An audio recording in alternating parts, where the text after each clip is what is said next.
ఇప్పుడు బంగారం ధర ముట్టుకుంటే 3 దండగలు, పట్టుకుంటే 10 దండగలు అన్నట్టే చేస్తుంది.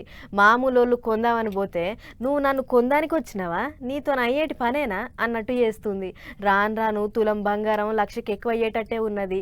అయితే గంతగానం బంగారం ధర పిరమైతుంటే కూడా గీ అన్న మాత్రం పలుపు తాళ్ళు పేనుకున్నట్టే మెడ నిండా బంగారం గొలుసులు షింగారిచ్చుకుండు.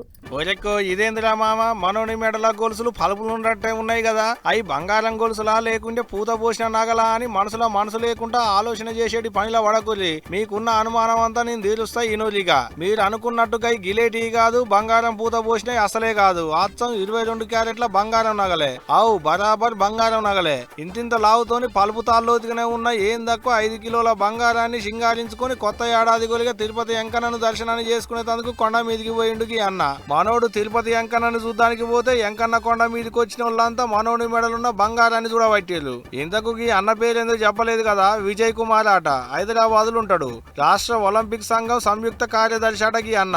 మెడల గొలుసులు, చేతులకు బంగారం బిల్లలు పెట్టుకుని తిరుమల వెంకన్న కొండ మీదకి వచ్చిన అన్నను చూసి ఎగబడి ఫోటోలు దిగుతున్నారు అక్కడికి వచ్చిన భక్తులు. అన్నేమో గాని అన్న మెడలున్న ఈ బిల్లు ఒక్కటే ఏం తక్కువ 1/2 కిలో మాసం ఉండేటట్టున్నది చూస్తుంటే.